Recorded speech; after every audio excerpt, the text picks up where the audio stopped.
Supriya, how are you? I'm good. How are you? Not bad, thank you. I should move back a little bit.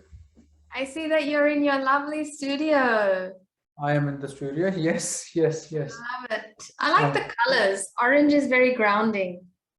Orange is also the color of Sanatan. Ah, acha, subliminal messages, I see. Yes, yes, yes. All right. Well, I won't waste your time. As you know, I've booked you for an intentional thing. So I'll get started with the introduction. Um, Let's go.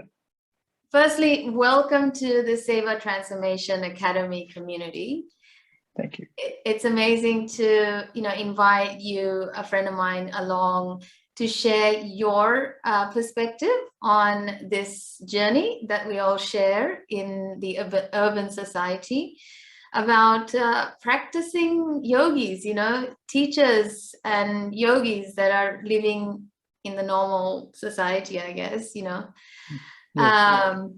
But yes, guys, so this is my friend Yogi. Funnily, his name is Yogi, and he's also a yoga teacher, a long-term practitioner. He obviously is an Indian. He has been practicing yoga since he was in year 7, over 3 decades. And he's also been teaching yoga for nearly 15 plus years. He's got a school named Yoga with Yogi, and you can find him on YouTube. Am I right? Yes, You're you can also find on me on YouTube. YouTube Yeah. or website. Yes, yes. Yeah. The real name is actually Yogender. Yogi is short for Yogender. I prefer Yogi because Yogi just means yogi, whereas Yogender means king of yogis. I don't think I am anywhere near Wow. that. So I will just stick with Yogi.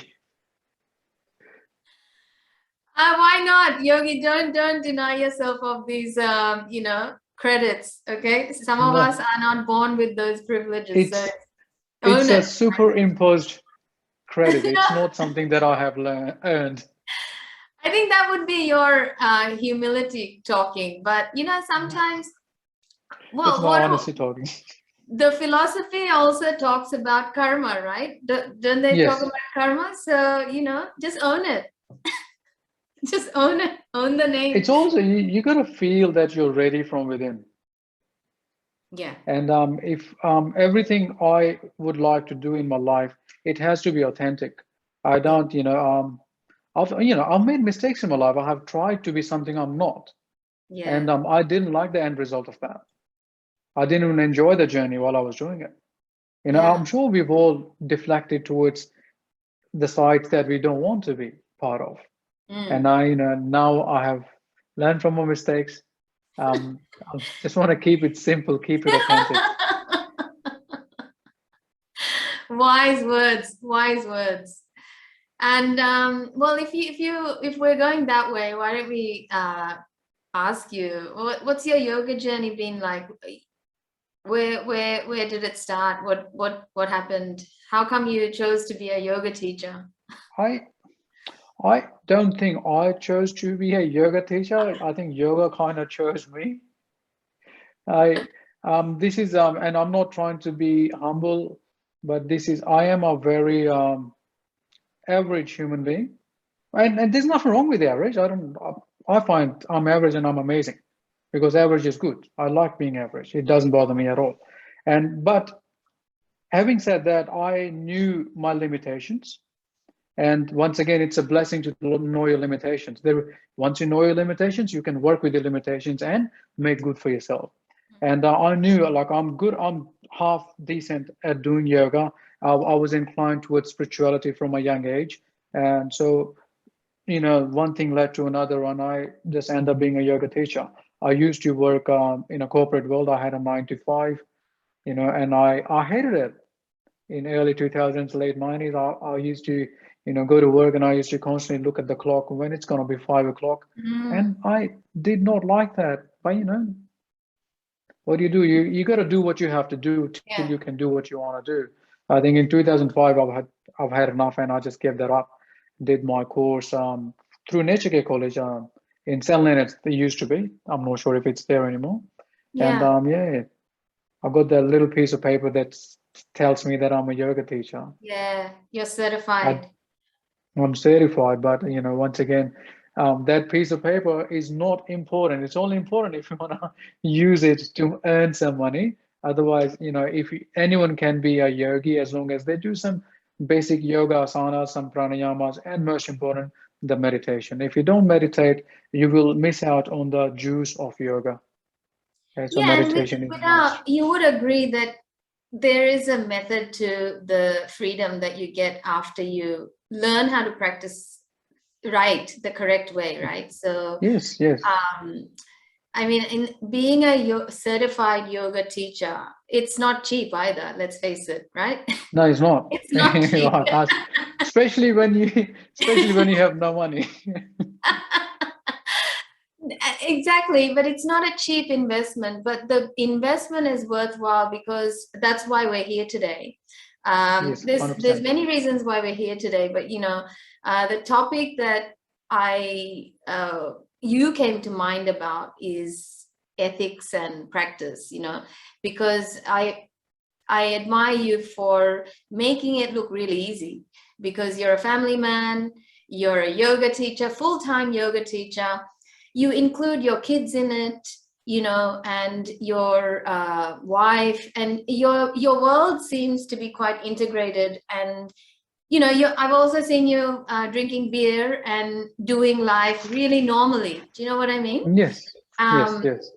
or what did I say? Normally, I should say it's not separate from anybody else. No, it's just like anyone else. Yeah. Just, Whereas, but but I'm a but the thing normal is, human being.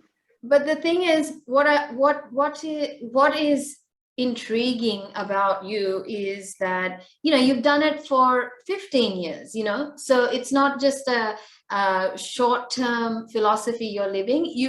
You are living it consistently, and you're also able to be flexible enough to include what are considered bad habits or non-sattvic habits in the yogic philosophy, isn't it?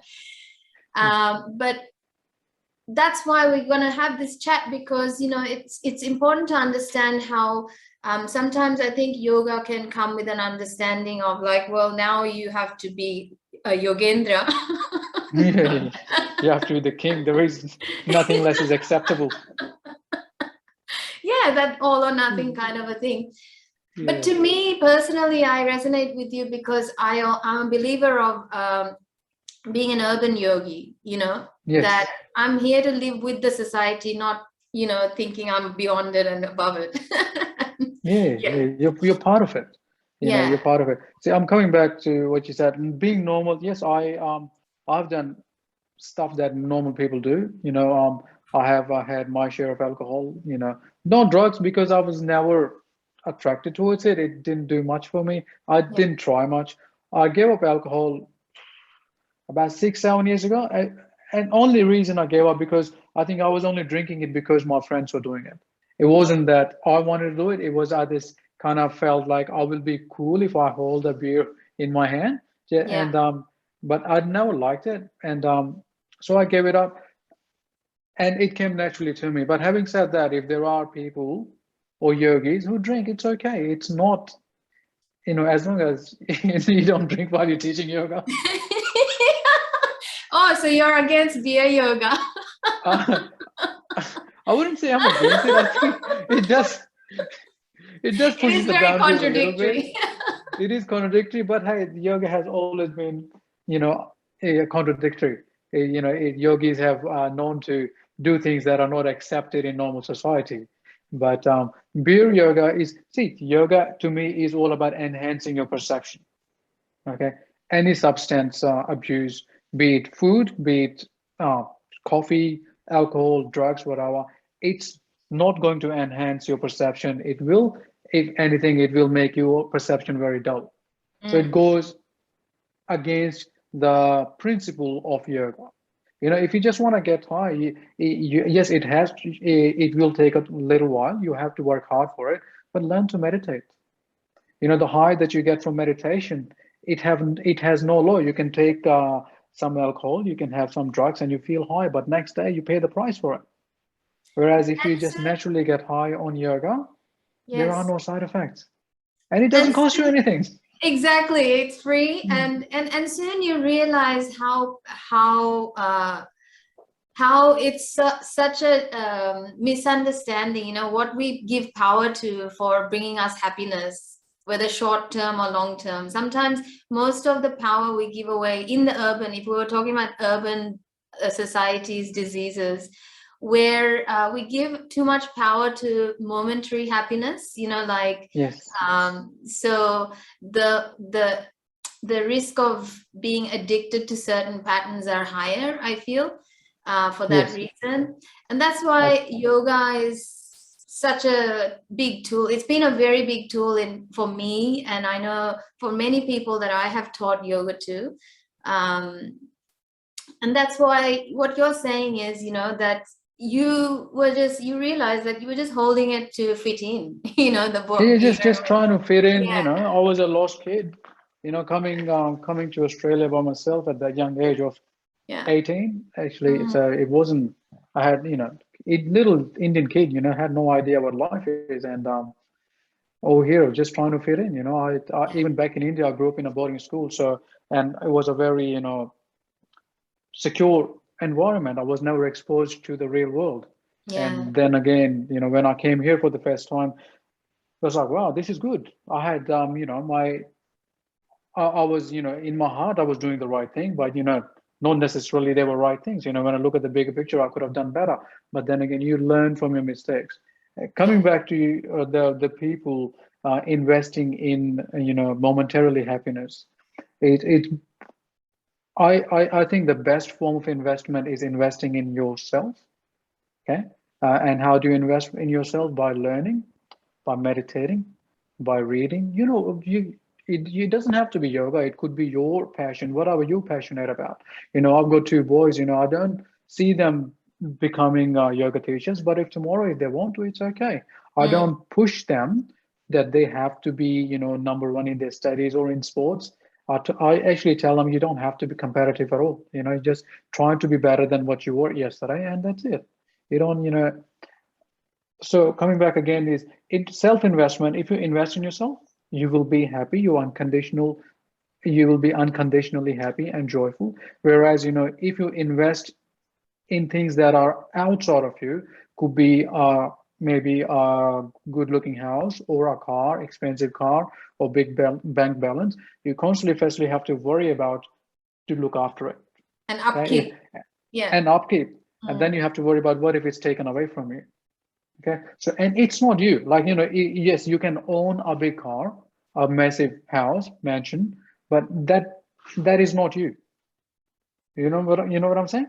It yes, the can be you. identification, the Yeah, identity. I think what I'm because hearing the from you is that you're saying invest in educating yourself about how to identify yourself. yes, How to not have external identifications, rather identify with what will nourish you from the inside. So or everything outside. the other way I look at it is, in yoga there is a concept called ahankar. Okay, Exactly. ahankar Yeah. is misunderstood as ego. It is actually not ego. Ahankar doesn't mean ego. It means the false identification. I am right now, maybe I'm identified with my body. I am not my body. I'm sorry to break the news, but what you see on the camera is not the essence of me. And the essence of you, me, and everyone cannot be put into words, but it can be experienced with yoga and meditation or with any sort of devotional work you do. You could be very passionate, what do you call it, karam yogi or a seva yogi like you, like yourself, and that's good enough. As long as we keep hacking on the wrong identifications, or getting rid of the wrong ahankaras, keep diminishing the ahankaras or wrong identifications, we will be inching closer to our true identity. When we ask ourselves, who am I? Like we were discussing the other day about Ramana Maharishi, Atam Vichar. If I ask myself, who am I cannot answer that because I don't know. First I will think I'm the body, and then no. So then they say neti neti. So okay, we know what I am not. I may not know who am I, but do I know what I'm not? Yes, I am not this phone. I'm not this chair. I'm not this clothes. So start dissecting like that. Neti, neti, yeah. Not this, not this. And sooner or later, I'm not sure what the answer will be, but I have a feeling that the answer will not be in form of words. It will be in form of experience. You will realize the essence of your true being. Yeah. But if someone asks you who am I, you may still not be able to answer it.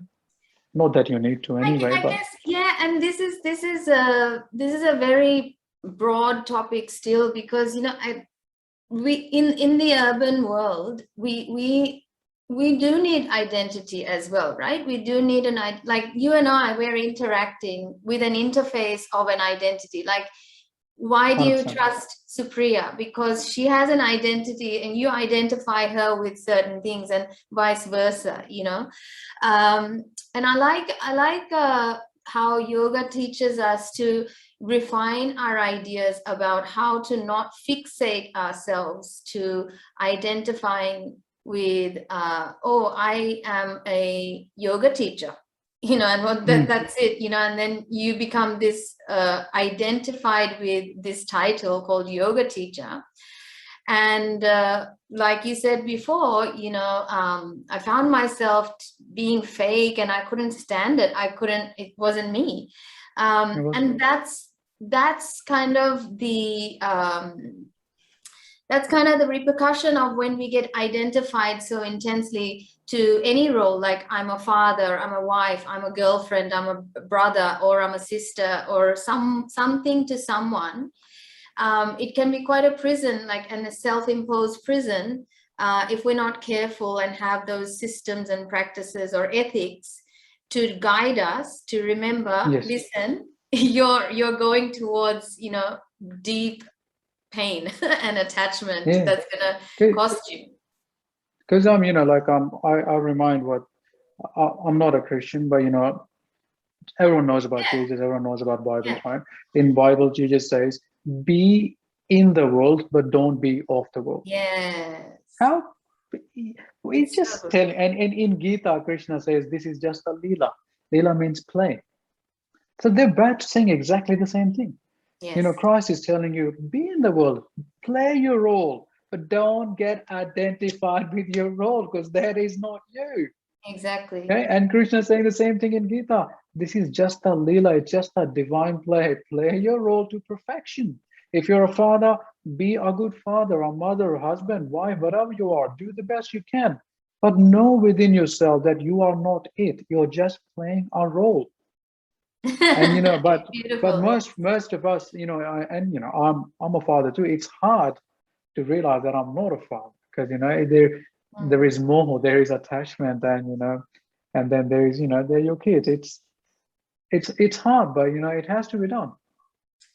It has to be done. It takes If discipline. you It takes discipline, self-discipline, and the education that you invested in. I want to go back into that time. I think that has a lot to do with your realization that you're talking about right now. What made you go and enroll into that course at that time of your life? Like, what was the okay, catalyst? there was catalyst was there was a lot of I wasn't happy where I was. That's the biggest catalyst. I wasn't enjoying what I was doing. I was trying to fit in the society. So I was going out Wednesday night, Thursday night, Friday night, Saturday night in a row and coming home late, then coming to work 9 to 5. So I wasn't being honest to my work anyway. And my boss she was a kind woman. She never said anything because she just thought of me as a young kid. She probably saw her son in me or something. So I got away with a lot. But I just wasted their time and my time. There was just a blip in my life. It's just like what did I do? I didn't enjoy going out. I didn't enjoy getting drunk. But I was just kind of got caught in this you know the wheel of samskaras or Yeah, the yeah, samsaric wheel that I just yeah. couldn't, I needed a break. And only thing that kept me going during, I wouldn't say dark time, I would say during the ignorance time of my life was I do my chants. Okay, so I was doing my Gayatri Mantra chant since I was near 7, and I had to. Doesn't matter what happens, whether I'm drunk, whether I'm whatever, I will Yeah, still yeah. do my Gayatri Mantra chant. Mm, And I mm. think that was the light or ray of light that kept me afloat. Otherwise, I would have deflected towards the dark side. And Yeah. because I was towards the spiritual path, or I was inclined towards the spiritual path, I saw this course. I was like, you know what? I've got nothing to lose. I'm not married. I'm not paying any mortgage. I make enough money to pay my rent. And I had, I got a taxi license. So I was driving taxi on the weekends and doing this course during the week, and I had the best time doing that. Even though money wasn't great, I was working odd hours, like graveyard shift.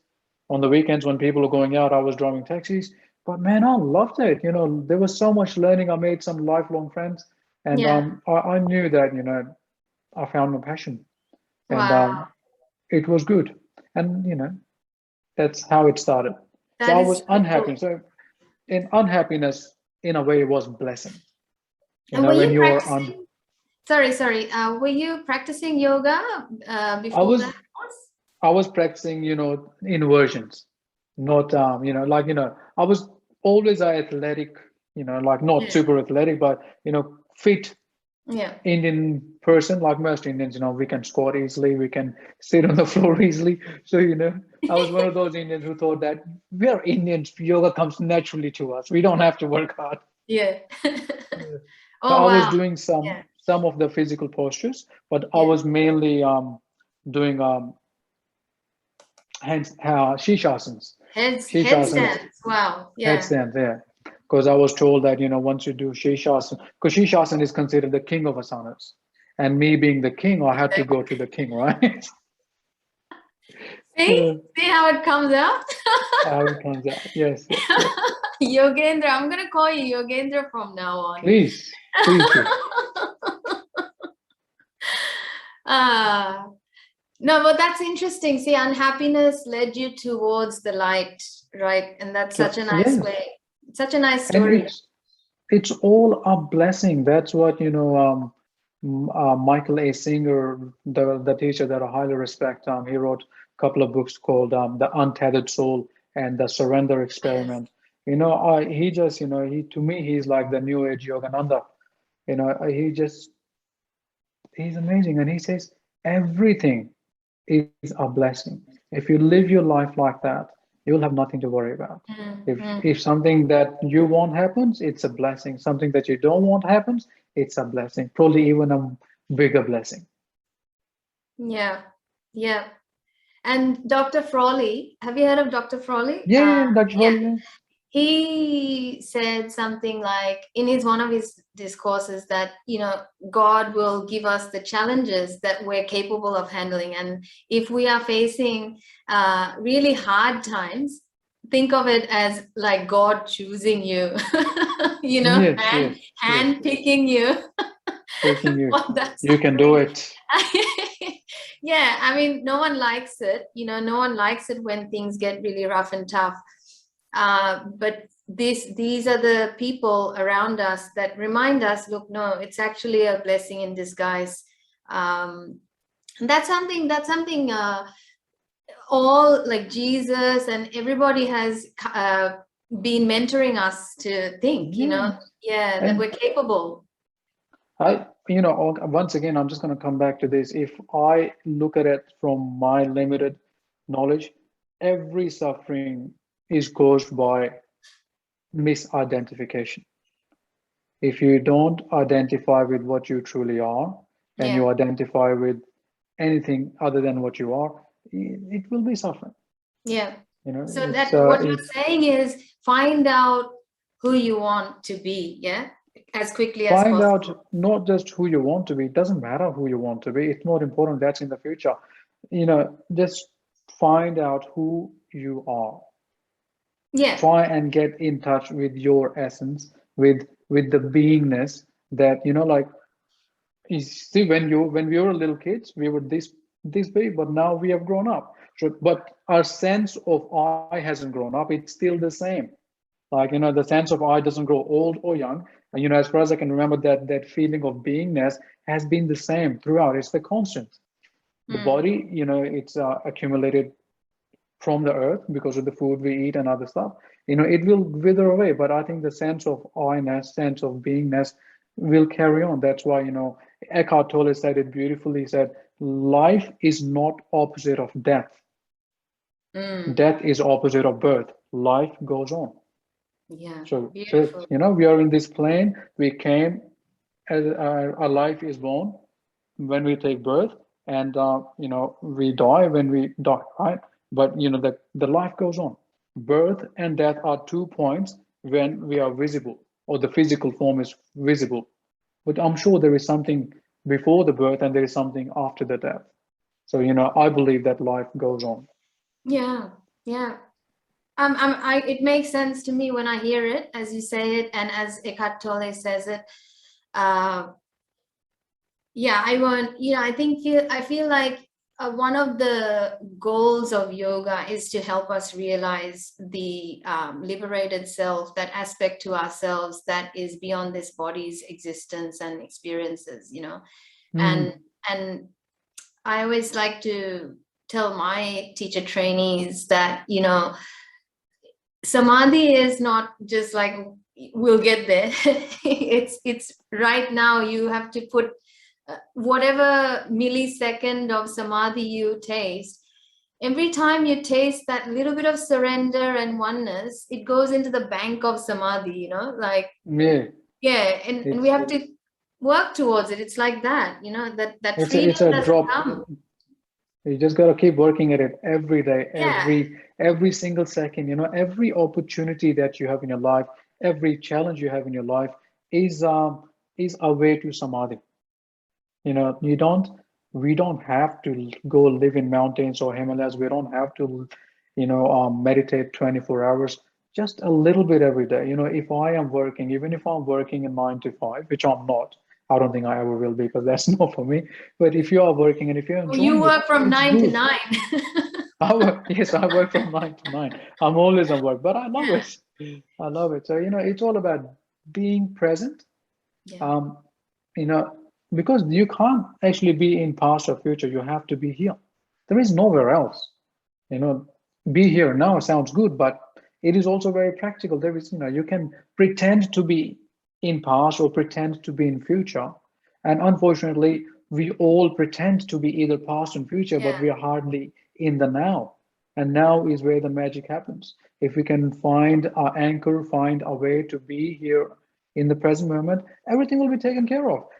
Samadhi and everything will come. It has no reason to not to come, or it is probably already here, but we have so many, conditions, till the time we get rid of those conditions, like, hacking the layers of onions, keep opening them, and what's left in the end is nothing. It's that nothingness, I believe, is our true nature. yeah. And Maybe all you the can go home and distractions. start chopping onion. And it's all a lot of distractions because of what when you say, you have to know who you are, you know Yeah.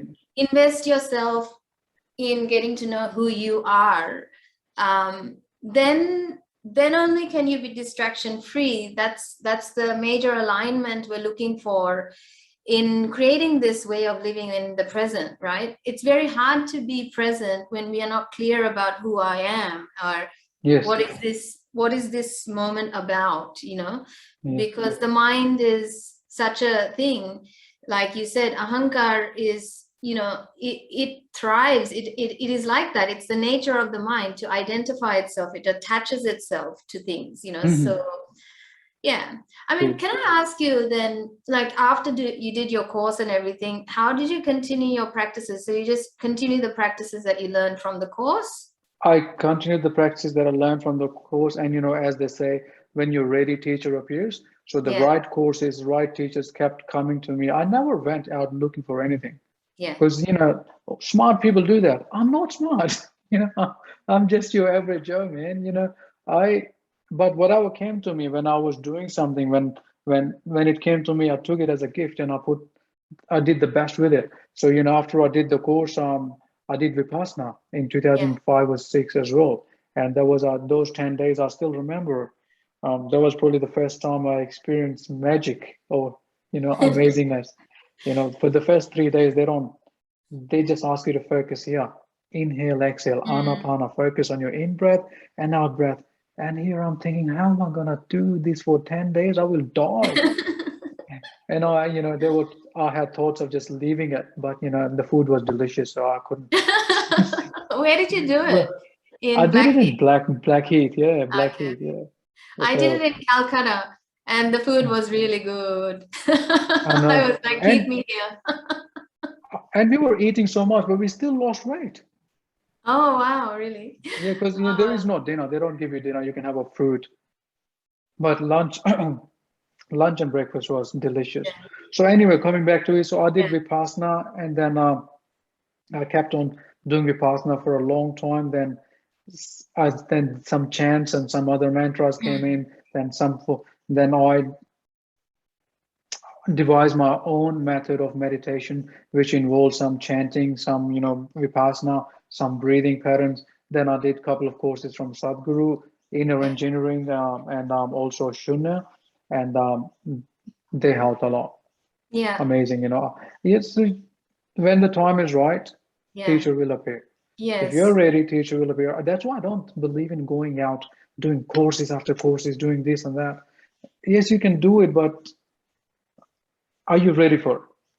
No, You're also accumulating information. I'm a big advocate of, look, y- like you said, for me and every other yoga friend of mine or yoga teacher friend of mine, we've we've learned yoga in such a way that it gives you the empowerment to be a solo practitioner.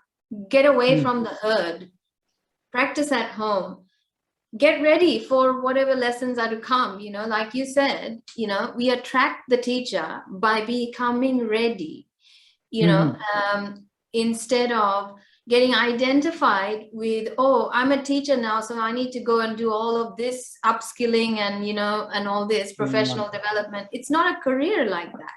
that's It it's is a that's a it's not a no for me. career. I can't. Yeah, because I yeah, because the practice itself is all about emptying, right? We're here to empty, we're here to unlearn. So uh yeah, that's what I wanted to even learn about. How did you maintain your practice for such a long time, like, and you're still practicing? What's in your what's in your practice now? What do you do as a personal practice? personal practice, I teach at least one yoga class every day. And so that's I'm talking about the physical practice first. So I Yeah. get a bit of physical yoga practice from there. But I'm also a martial artist, so I do a lot of martial arts. And I like running and I like doing calisthenics. So physically, I get a lot. So I don't have personal yoga practice as such where I just do yoga. Like when I say yoga, You mean physical postures, asana? You mean asanas. Yes, asana? I'm Yes. not because to me, asana is just a baby step. Just because someone's twisting himself into a pretzel doesn't make him a yogi. Right? Gymnasts can do it better than any yogis. Okay, or contortionists can even do it better than gymnasts. So and uh, because of the social media, people think because someone is flexible, they are a good yogi or a good yoga teacher, Right. and that can be the case. Yes, that can be the case. I'm not denying it, but that's not the criteria.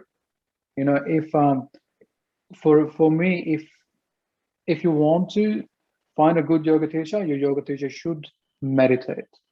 That's me. Maybe for you it's not important, but to me, if there is no stillness in my teacher and there is no judgment, my teacher should accept me the way I am. When the time to change comes, change will come from within me. But my teacher will not put me down saying, "Oh, you smoke and you drink and you eat meat and you do this, you do that." A yogi shouldn't do that. No, I don't. When the time is right, these things will, fall away. Fall away. Yep. Fall away. You can't peel it up. When you peel it up, you peel a lot of good stuff with it. Let it. let it grow, let it evolve. And as you evolve, as you grow higher and higher in your consciousness, you would want to feel lighter and lighter. Because if you Yeah. have to walk up high in the mountain, you have to be very light. And sooner or later, all the excess baggage will just drop down on its own. But coming back to my practice once again, meditation, morning, lunchtime, evening. My wife doesn't like it, but Why? I'm glad she puts up with it. She goes, you just could talk to God more than you talk to your family. I was like, but that means whenever I talk to my family, I'm completely present and loving and caring. She's only mucking around, but Yeah. so we have this running joke in my family that I talk to God more than I talk to my family. But my family, I should tell my wife that I don't even talk to God. I just listen to God. Ah. Now that's a workshop. You should run a workshop on that. How to, conversations with Yeah. God, how to put it into your lifestyle. That's very good. Once Um, again, it just happens. My lifestyle is such, not everyone can afford to meditate 3 times a day. Maximum people will do it twice a day because lunchtime they're at work. Environment doesn't allow them to meditate. But I am blessed in that way because I work from home, and it's easy for me to move things around to make time for meditation. So there is no judgment. If you can't do it, it's understandable. I But have also an think intention of I doing it. also think uh, I also think there are many forms of meditation. You can't, so it's not one size fits all type of No. meditation that you have to do it at certain times and in a certain way. So the tool bag of yoga is so diverse and so adaptable to so many lifestyles, Yeah. because ultimately it is there to support everyone to be very Honestly. efficient in life, right? So um, I feel like that's one of the key ingredients to maintaining a yoga practice throughout life, like through all stages of life. um, your yoga can travel with you and be useful to you if you learn how to adapt it to your life, rather than make it all about that, oh, I have to go to this style of class and this is what it's a very limited way of consuming yoga, where yoga is like, what I like to call it is like a first aid kit, like Mm. it's something that I have and I use to basically heal my injuries inside me, Yeah. and so that I can remain really productive in my life, so that I'm not falling apart anytime stress happens or something happens like the pandemic. And that brings me to my next point is, how have you been during the pandemic, and how have your clients been or students been? I believe I attract God's grace, or Durga Ma's grace, as because Navratris. Yeah. Um, I've been blessed. COVID hasn't affected me much because of teaching online. I've maintained constant flow of clients, and now the lockdown is coming to an end, thankfully. Yeah. Tomorrow is the last day of lockdown, and from Monday we can start doing face to face as well. Yeah. Some people have been affected by it, and I feel bad for them, but such is life, man. Things happen for a reason. Maybe universe is trying to push you in a certain direction, and you're resisting it, and that resistance is causing you stress. Okay, so because there is no stress, there's only resistance. Resistance could be because you're trying to push something away. Resistance could Mhm. be you're trying to pull something towards you. So both sides, either with a push or pull, it's a resistance, and that's what causing stress.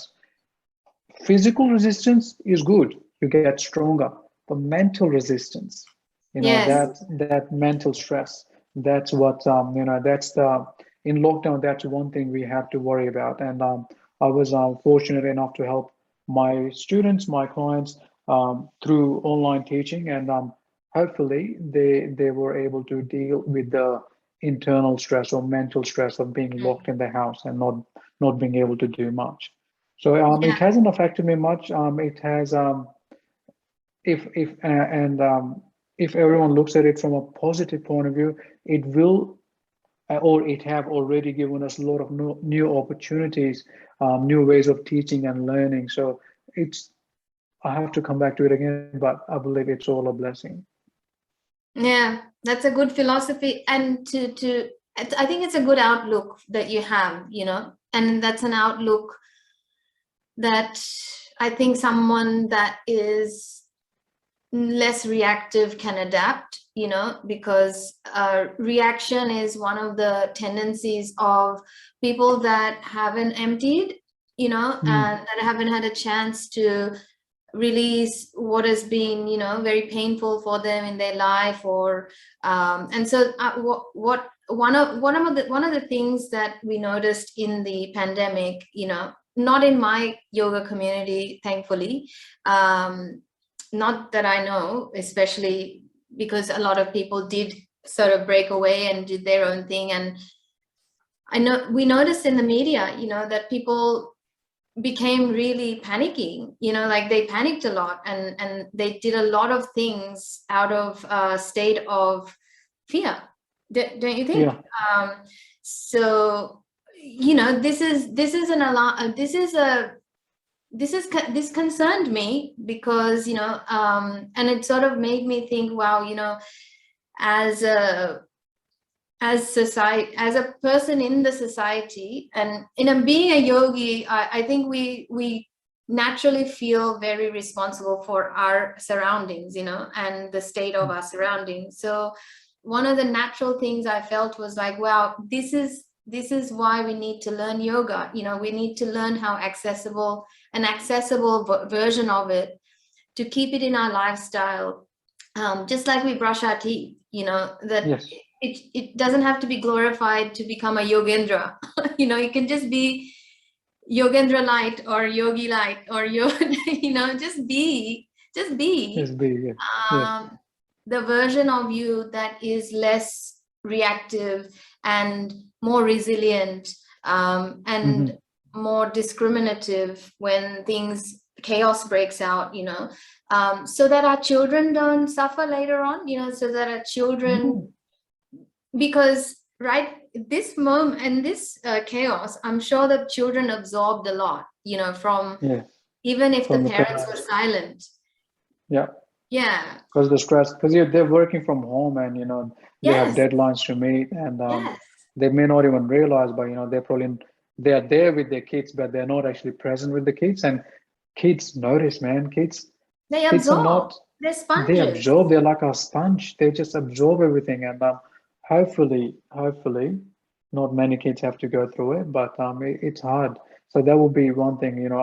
Maybe we can do a bit of a research and see the effect of pandemic on the kids, because they are the one who are always with their friends at school, and now Yeah. they are the one who have been locked in the house, and Yes. the kids are resilient. They will come out of it amazing, better than the adults. But it would be good to know what effect that it had on their On mental children. health. Yes. Yeah, on children. Yeah. Well, I checked the statistics the other day. I think one of the biggest statistics were on self-harm. Self-harm statistics went up during the last lockdown. So, but that's about it. Suicide rates didn't increase or anything like that, but just self-harm. And yeah, when you're looking into mental health and what sort of statistics are available out there.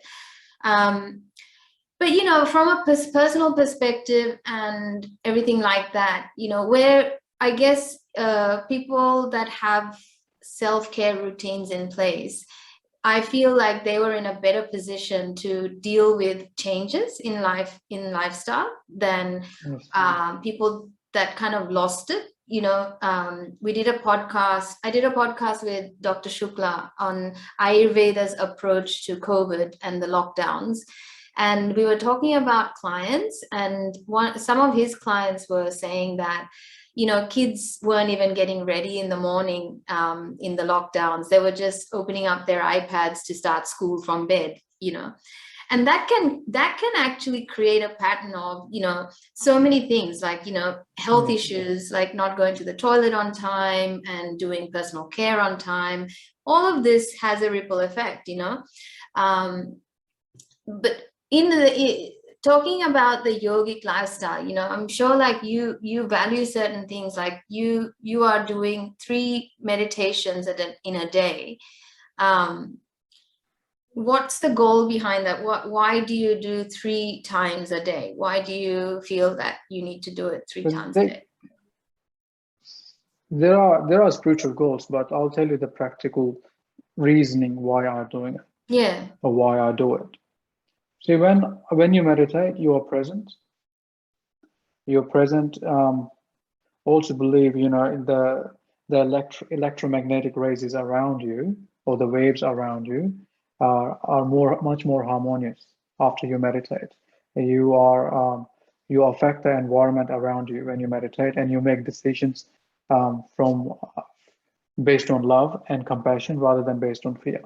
Okay, so for example, like if anyone who has done meditation in the morning, they can go out for, they have charged themselves for 4 or 5 hours, and they can come back, recharge again, go to their happy place, and then share happiness in the world again. And after 3 4 hours, they do it again, and they go to bed happy. So that's the practical reasoning. Spiritual reasoning is I feel connected with the universe, or I try my best to connect to the universe when I meditate, and it's important for me to realize that what is real and what is not. Like I was telling you before, this is all a lila, and if we don't go within ourselves, keep reminding ourselves what it is and what it is not, we will get too involved into it, and we will find it hard to find our way home. So meditation, practicing meditation 3 times, morning, lunchtime, and evening, gives me that opportunity to go home and just realize, yes, it's all good. Doesn't matter what goes on externally. Internally, I remain free of it. So yeah, it's a very practical approach to life, for me anyway. Yeah, and do you do this? You're doing a seated meditation or lying meditation, Seated meditation, something like that. seated meditation. A lot of people that I have met along my journey, they prefer the moving meditations rather than the seated meditations, just because and I feel like there's of course there's many reasons for it, but at the same time, if you look at our environments as well, they play a big part in it. Like you said, you're lucky that you have an environment that supports this sort of a habit and lifestyle. But I also believe that meditation doesn't have to be limited to silent meditation as such. But what do you recommend people do to find a way to enhance their electromagnetic field and connect to the love vibration and get the results? What do they need to get educated in, and how can they kind of make the same moves to create a lifestyle which includes that? What do you think? I believe you can meditate wherever you are. You can do walking meditation, you can do sitting meditation, you can do lying meditation. Okay, it depends what suits you, what the circumstances are. Sometimes when I'm driving, or when I'm being driven, I'll still meditate. I'll just stay silent. Conversation is still going on around me, but I'm just not part of it. I do tell my wife and my kids, I'm meditating, but you guys carry on. Okay, for me, it's also a discipline of doing it. It's like going to the gym. How you train your muscles. I'm training my mind to stay quiet. For example, someone who loves to walk, and this is what I tell my clients to do. When you're walking, breathe in your heart. When you breathe in, you inhale for the count of 2. When you exhale for the count of 4. And to make it even more interesting, if you're walking, you inhale for 2 steps and exhale for 4 steps. When you inhale, just focus on your heart. I guarantee you do this for 5 minutes, your heart will just explode with joy. If you manage to maintain your awareness in your heart center, in your anahata chakra. So, simple things, and you can do the same thing while you're maybe sitting or, lying. But, it works really well because I love going for walks and runs as well. So, you know, sometimes, not sometimes, most of the time when I'm walking, this is what I'm doing. I am listening to some soothing music or a yoga book, Yeah. audiobook, but, you know, related to yoga. Uh, and it's easy to center yourself Yeah. because your mind is listening to something that is making sense. That it's not your mind is listening to something that is telling you to destroy the ego, not to enhance the ego. Okay, to me, yoga is there to destroy the ego and not to enhance the ego. Okay, that's the main purpose of yoga. I'm putting it in very blunt words. I shouldn't say destroy the Oh, it's ego. okay. Maybe Yeah, I'm maybe hearing you. overcome the ego. Maybe overcome the ego, or you know, rise above the ego, whatever way you want it. But or transform the ego, whatever you want. So, you know, you can do it sitting, you can do it walking. Um, Focus on your breath. You don't need mantras, you don't need anything. You can focus on your breath, focus on your heart center, feel that you're breathing in your heart for the count of 2, exhaling from your heart for the count of 4. It could be 1, 2. So your inhales will always be one part of, or your exhale will be twice the length of your inhales. That's normal. It doesn't have to be exact twice the length, but you know, exhale should always be longer than your inhales if you want to feel relaxed. If you want to Yeah. feel tense, you breathe like that and you will tense up in no time. And you learned this, I know you learned this theoretically, you learned this through formal education, right? Formal education in yoga. And then, of course, continued practice with different teachers that remind you of this. Yeah. I feel like, I mean, I feel this way, and what I'm about to share is because of the benefits I have experienced, like you have experienced through formally taking yoga studies, you know, and then growing into a practitioner through time, you know, and Yes, experiencing life changes and adapting your life, and still being in harmony with everybody else, also not losing your self-identity, because yes, that is being a also an sense. identity, you know, like, look, guys, carry on. I'm going to meditate, you know, and I'm here. Just let me know when you need me. You know what I'm saying? So that boundary, the practice, the not losing your sense of Yes, self, but also being in harmony, you know, that yes, is such a hard thing for that is such a challenging thing to do, isn't it? Especially in sansar, especially in family life, especially even if you don't have an immediate family of your own. But most of us single people also find it challenging to be a part of a tribe or a group or any social situation, you know, where people feel forced to blend in and yes, go with the chaos, you know. So this is one of the biggest gifts I feel of yoga, where we can turn off the noise and still remain the self in the self, you know, and then participate willingly with more of an intentional, intentional yeah, participation, not intentional because you're participation, forced to. Yeah, or just unconsciously pushed into it, you know. yeah, Most of this chaos was, I feel, was like osmosis, you know, monkey see monkey do. monkey do. um Yeah, yeah, don't you reckon? Like, yeah, it's like yeah. osmosis. One monkey did it on the across the river, and the rest of the monkeys started doing it on the Yes, other side, yes, yes, you know. yes, So I feel like, you know, when we're talking about the new norm, you know, we're all talking about the new norm. Let's what's going to be the new normal.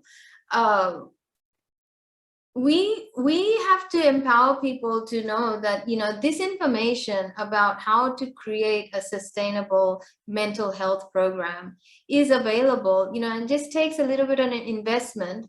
And we have to move away from being dependent on teachers, you know, being dependent on gurus, and the guru is within, you know. yes, um, and teachers like yourself who are investing their energy in developing people's sadhana, you know, and maintaining people's sadhana, Wouldn't it be wonderful if these people also got invested in the theory side of it and really started to invest in self? Yes. And then 100%. practice.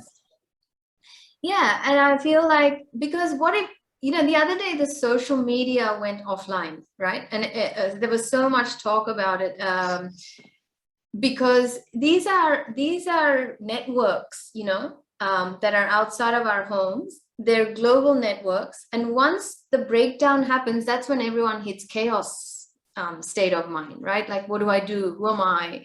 And what to do? So what happens if I'm not there? And what happens if you're not there one day? What do the people do then? You know what I'm saying? Yeah.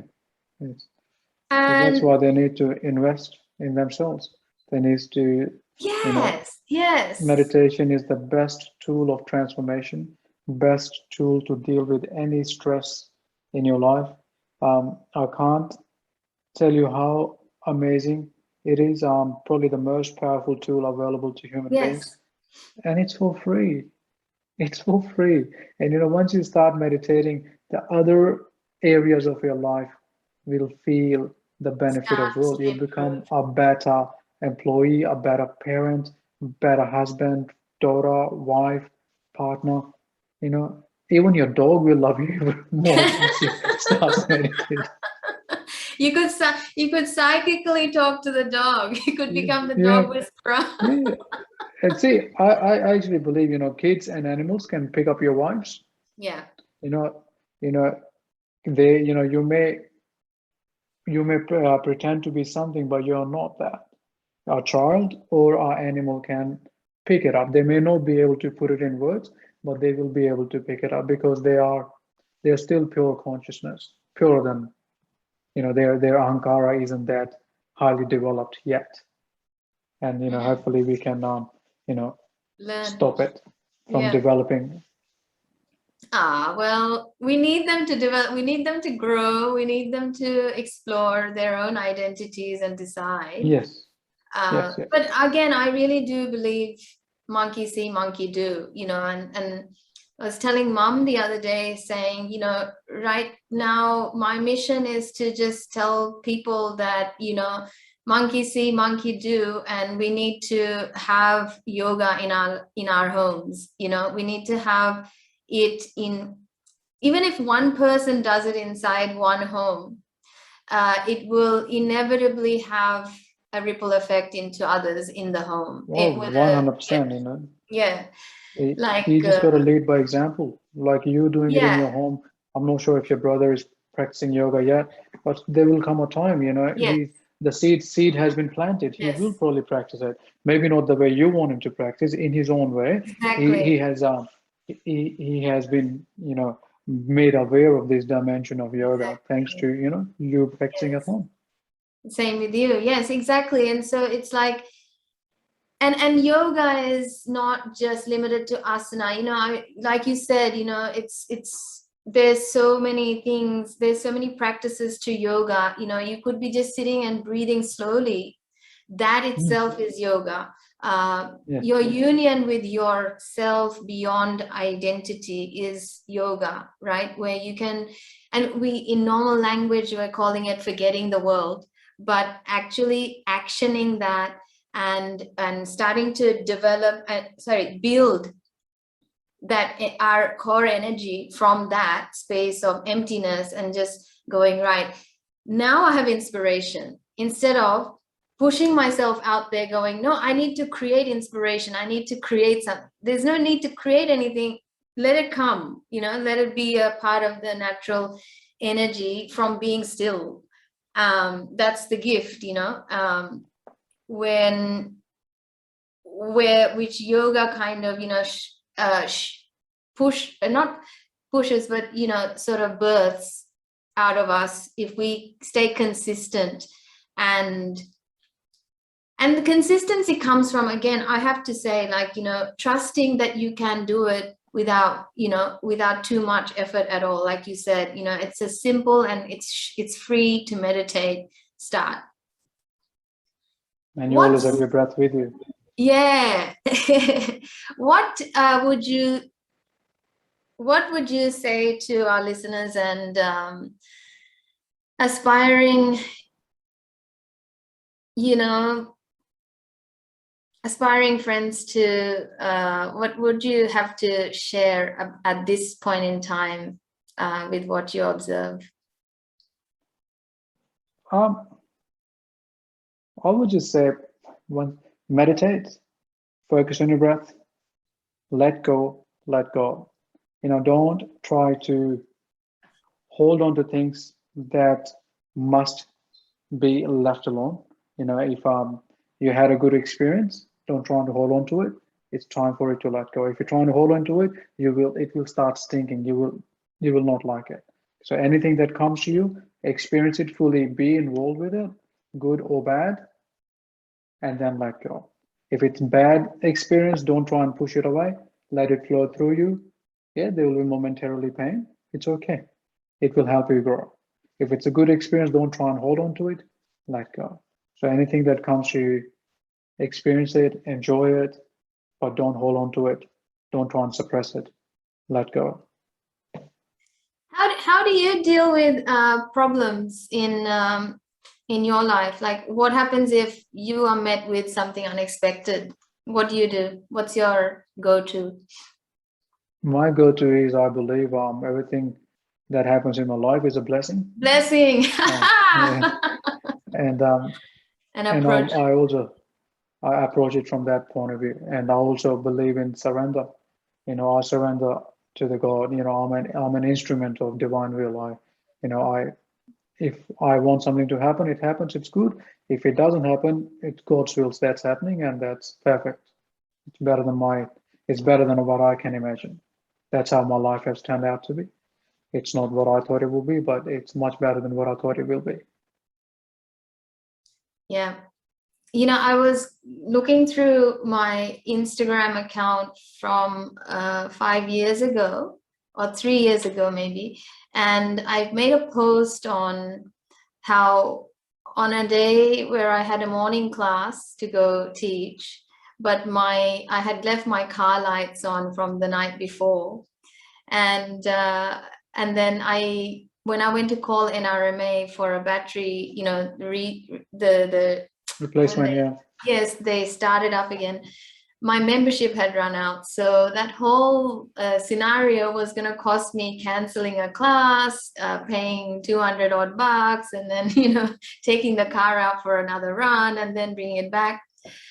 And that day, my realization came that, wow, actually, the only difference between me now and me before is that I didn't get stressed. I just took calm action towards these situations, called the students, said, look, this is what happened, can't come, let's, cancel it. And just took action, just surrendered to the process of letting things sort themselves out. Instead of panicking and giving myself a hard time and going into a, hole of self-guilt and self-punishment.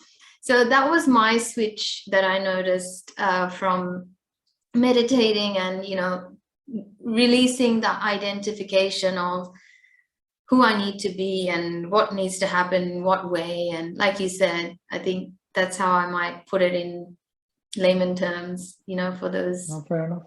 Yeah. Would you say that's what you were implying? I would have done exactly the same. There is no point panicking. If something has happened, it happens. If you miss a class, you're not doing it on purpose. That's what universe wants you to do. You didn't left the car lights on purpose. Yeah.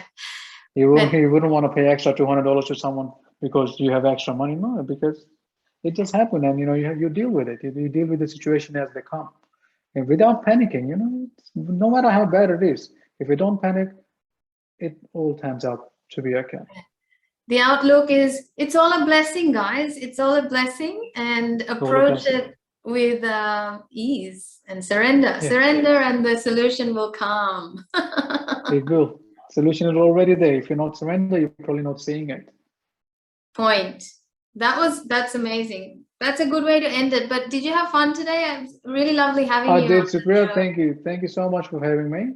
And hopefully, you got something out of me as well. And it Absolutely. was an honor to be on your show. It was amazing to have you, Yogi. And I'm going to invite you back again in a future episode. We can talk a little bit more about your yogic techniques and your school. So where can people find you everywhere? Like, what do you do? Can you just quickly run us through that? I have they can obviously go to Google, type in Yoga with Yogi. I have a website, yogawithyogi.com.au. Instagram is Yoga with Yogi, and Facebook Yoga with Yogi as well. So can't miss it. Yoga with Yogi. It's simple. Hey, easy. I will also write it down in the comments box below for those of you that want to look up Yogi. And Thank you. thank you so much, Yogi ji. Thank you so much for your time and energy and words of wisdom. Thank you, Supriya, and I learn a lot from you. Hari Thank you Om. so much. It's always Hari give and Om. take. Thank Hurry you. on.